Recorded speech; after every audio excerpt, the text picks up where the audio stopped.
Hello, എല്ലാവർക്കും സുഖമല്ലേ? അപ്പം നമുക്ക് ഇന്നൊരു ടേബിൾ സെറ്റാക്കി എടുത്താലോ? അതായത് നമ്മൾ കഴിഞ്ഞ ദിവസം ഒരു ബുക്ക് ഷെൽഫ് ഉണ്ടാക്കിയല്ലോ, അപ്പോൾ അതെനിക്ക് നല്ല ഇഷ്ടമായി, നല്ലൊരു ഭംഗിയുണ്ട്. അപ്പോൾ അതേപോലത്തെ കുറച്ച് സാധനങ്ങളൊക്കെ ഉണ്ടാക്കി എടുക്കാമെന്ന് വിചാരിച്ചിട്ട് ഇനി നമുക്ക് ടേബിളാക്കാം. സോ അപ്പോൾ നമ്മൾ ഫസ്റ്റ് ഒരു റെക്റ്റാങ്കിൾ ഷേപ്പ് വെട്ടി എടുത്തിട്ടുണ്ട്, പിന്നെ 4 കാലും വെട്ടി എടുത്തിട്ടുണ്ട്. പിന്നെ ഇതെന്തിനാണെന്ന് വെച്ചിട്ടുണ്ടെങ്കിൽ നമ്മൾ ചില ടേബിൾസിൻ്റെ അടിയിൽ ഇങ്ങനെ കല്ലൊക്കെ ഇട്ടിട്ടുണ്ടാവില്ല, ഗ്ലാസിൻ്റെ അടിയിൽ. ആ ഒരു സംഭവത്തിന് വേണ്ടിയിട്ടാണ് ഈ ഹോൾ കൊടുത്തത്. എന്നിട്ട് മുകളിൽ ട്രാൻസ്പെറൻറ്റ് ഷീറ്റും അടിയിൽ ട്രാൻസ്പെറൻറ്റ് ഷീറ്റും ഒട്ടിച്ച് കഴിഞ്ഞാൽ അത് സെറ്റാക്കി എടുക്കാം എന്നാണ് എൻ്റെ വിശ്വാസം. സോ അപ്പോൾ കല്ലാണ് ഞാൻ കല്ല് ഈ ചെയ്ത സമയത്ത് കല്ലിടുന്ന വരെ ഞാൻ വിട്ടുപോയി.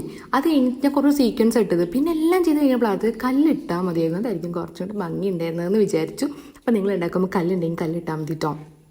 അത് കഴിഞ്ഞിട്ട് അതിൻ്റെ പുറത്ത് നമ്മൾ ഇതേപോലെ ട്രാൻസ്പെറൻറ്റ് ഷീറ്റ് ഒട്ടിച്ച് കൊടുത്തിട്ടുണ്ട്. പിന്നെ അതിൻ്റെ 4 കാലുകളും നമ്മളതിന് ഫിക്സ് ചെയ്ത് കൊടുത്തിട്ടുണ്ട് കേട്ടോ. അങ്ങനെ കാലും കൂടി വെച്ച് കൊടുത്തു കഴിഞ്ഞപ്പോഴത്തേക്കും മക്കളെ ഇതാ ടേബിൾ ഇവിടെ റെഡി ആയിട്ടുണ്ട്. അത് അടിപൊളി ലുക്കിലാട്ടോ വന്നേക്കണേ.